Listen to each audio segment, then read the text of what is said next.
امریکی بچہ الیگزینڈر 1990 میں عیسائی والدین کے ہاں پیدا ہوا تھا۔ اس کی والدہ نے شروع سے ہی فیصلہ کیا کہ وہ اسے اجازت دے گی کہ وہ اپنا مذہب خود چنے۔ اس کے لیے مختلف مذاہب کی مذہبی کتابیں لاتی اور پڑھنے کے بعد اس نے صرف 8 سال کی عمر میں اسلام قبول کرنے کا اعلان کیا۔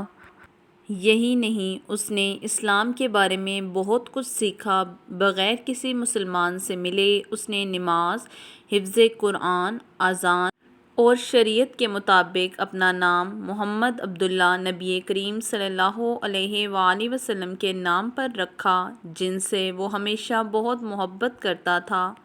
ایک دفعہ ایک اسلامی چینل پر وہ اپنی والدہ کے ساتھ انٹرویو دینے گیا۔ پریزنٹر نوجوان ان سے سوال کرنے کی تیاری کر رہا تھا، لیکن وہ اسے دیکھ کر حیران رہ گیا۔ محمد عبداللہ نے خود ہی اسے پوچھا، میں حج اور عمرہ کیسے ادا کر سکتا ہوں؟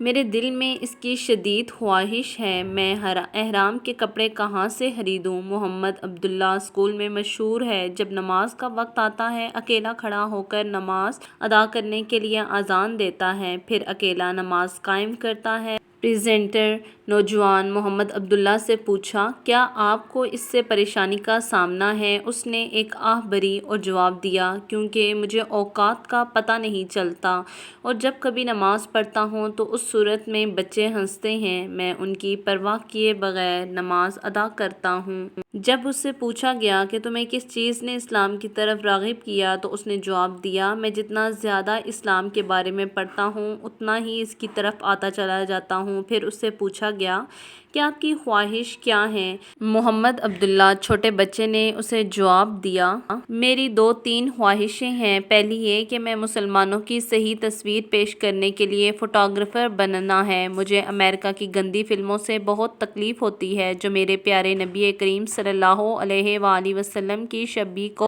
مسخ کرتی ہیں، اور میں چاہتا ہوں کہ میرے والد اسلام قبول کر لیں اور آخرت میں کامیاب ہو جائیں۔ یہاں اس کی عیسائی ماں نے مداخلت کرتے ہوئے کہا، ہمارے گھر میں اس کا کمرہ مسلمانوں کے خانہ کعبہ کی تصویروں سے بھرا ہوا ہے۔ اس نے اس کی زیارت کے لیے اپنے ہفتہ وار پاکٹ منی سے $300 بچائے ہیں۔ لوگ سمجھتے ہیں کہ وہ جو کچھ کر رہا ہے وہ ایک قسم کی مہم جوئی ہے، لیکن محمد عبداللہ کا سچا ایمان ہے جو دوسروں کو محسوس نہیں ہوتا۔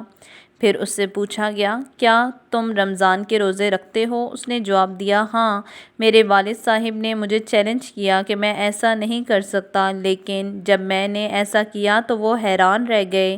اس سے مزید پوچھا گیا، تمہاری اور کیا خواہشات ہیں؟ اس نے جواب دیا، میں امید کرتا ہوں کہ فلسطین مسلمانوں کے پاس سے واپس آ جائے، کیونکہ یہ ان کی سرزمین ہے اور اسرائیلیوں نے اسے ان سے چھین لیا ہے۔ پریزنٹر نے پھر اس سے پوچھا، کیا تم اپنے والدین کے ساتھ خنزیر کا گوشت کھاتے ہو؟ اس نے جواب دیا، خنزیر بہت گندا جانور ہے اور اسلام میں حرام ہے، میں اسے نہیں کھاتا اور مجھے نہیں معلوم کہ لوگ اسے کیسے کھاتے ہیں۔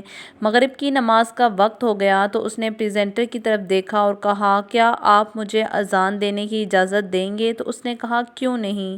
پھر اس نے اٹھ کر اذان دی، جبکہ اناؤنسر کی آنکھیں آنسوؤں سے بھر گئیں۔ اللہ کا ارشاد ہے، اور اگر تم پھر جاؤ گے تو وہ تمہاری جگہ تمہارے علاوہ کسی اور قوم کو لے آئے گا، پھر وہ تم جیسے نہ ہوں گے۔